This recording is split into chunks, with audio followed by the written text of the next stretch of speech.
आजादी आई है क्या? अंग्रेजों ने चलाया था ये टैक्स का कानून हमें बर्बाद करने के लिए, व्यापारियों को बर्बाद करने के लिए। आजादी आई है क्या हमारे देश में? अगर भारतीय तंत्र होता तो भारतीय तंत्र हमेशा से एक सिद्धांत पर काम करता आया है। हमारे देश में एक बहुत बड़ा अर्थशास्त्री हुआ, उसका नाम था चाणक्य। बहुत कम लोग जानते हैं कि चाणक्य भी एक अर्थशास्त्री था। दुर्भाग्य क्या है कि हमारे अर्थशास्त्र की किताबों में चाणक्य का अर्थशास्त्र पढ़ाया ही नहीं जाता।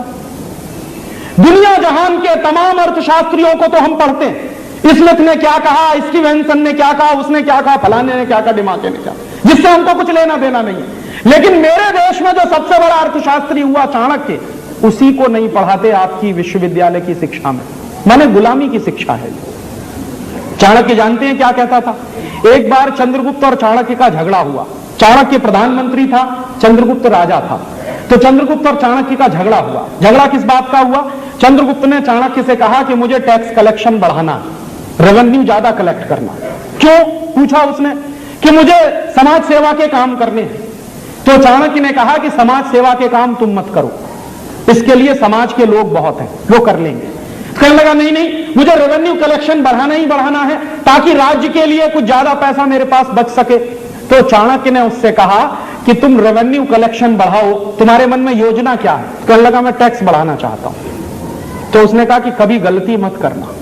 तो उसने पूछा क्यों? तो चाणक्य ने चंद्रगुप्त को जो जवाब दिया है वो सबसे बड़ा अर्थशास्त्र है। वो कह रहा है कि किसी भी समाज में कुल उत्पादन का 5% से ज्यादा टैक्स नहीं होना चाहिए। 5% तो मैक्सिमम लिमिट है।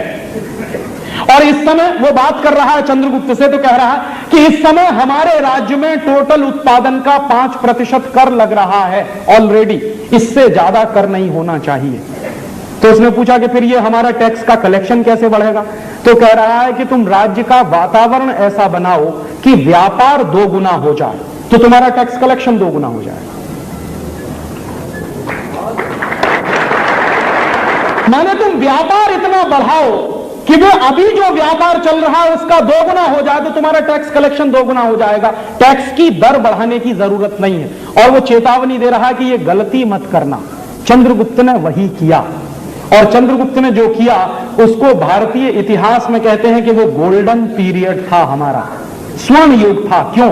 क्योंकि वही एक जमाना था जिस जमाने में टैक्स सबसे कम लगता था। और ये जो चाणक्य की फिलॉसफी है कि टैक्स की रेट जितनी कम से कम होगी, टैक्स कलेक्शन उतना ही ज्यादा से ज्यादा होगा, ये भारत सरकार ने आज तक कभी इस्तेमाल नहीं किया। क्योंकि भारत सरकार स्वदेशी है नहीं, ये शरीर से दिखने में स्वदेशी है, इसमें काम करने वाले लोगों की आत्मा विदेशी है।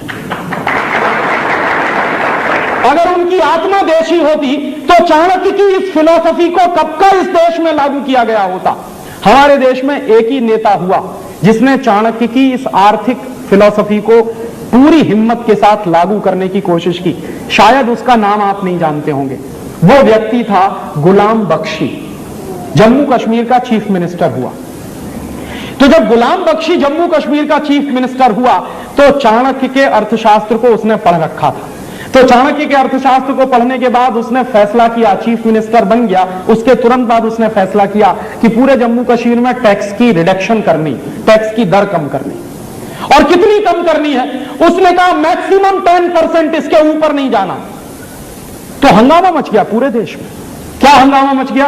बड़े बड़े अर्थशास्त्रियों ने यह चिल्लाना शुरू कर दिया कि यह जम्मू कश्मीर को डुबो देगा, टैक्स कलेक्शन नहीं आएगा, और टैक्स कलेक्शन नहीं आएगा तो सरकार नहीं चलेगी, राज्य नहीं चलेगा, राज्य के कामकाज नहीं चलेंगे, वगैरह वगैरह। पूरे देश में बहस चलने लगी।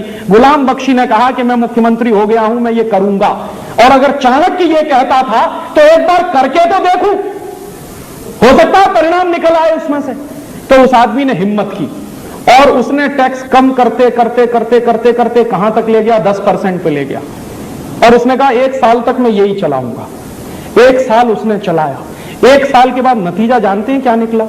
1 साल पहले जम्मू कश्मीर में जितना टैक्स इकट्ठा होता था, जो टोटल रेवेन्यू कलेक्शन था, उसका 300 गुना ज्यादा दूसरे साल में कलेक्ट हुआ। माने जैसे ही उसने टैक्स की दर कम की, टैक्स का कलेक्शन उसका 300 गुना बढ़ा और सारे देश को उसने चुप करा दिया, उस एक व्यक्ति ने। और यह बात हिंदुस्तान में लागू होनी चाहिए थी। अंग्रेज चले गए, अंग्रेजों की टैक्सेशन की व्यवस्था खत्म होने के बाद अगर हिंदुस्तानी टैक्सेशन की व्यवस्था कोई आनी चाहिए थी तो वो ऐसी ही व्यवस्था होनी चाहिए थी जिसमें कम से कम टैक्स लगे लोगों के ऊपर और लोगों को छोड़ा जाए, मुक्त किया जाए। लेकिन दुर्भाग्य से हुआ उल्टा, अंग्रेजों ने जितने टैक्स लगाए उतने ही टैक्स आज आपके ऊपर लगे हुए हैं, डायरेक्ट और इनडायरेक्ट दोनों तरीके से। कभी कभी एक बार मैं कैलकुलेशन करता हूं, अगर साधारण रूप से आप सारे कानूनों का पालन करें, हर कानून का पालन करें जो टैक्सेशन के सिस्टम में बनाया हुआ है, तो हर व्यक्ति को 100 रुपए की आमदनी अगर वो कर रहा है तो कम से कम 110 रुपए का टैक्स देना पड़ेगा। तो नीतियां वही हैं जो अंग्रेजों के जमाने में चलती थी।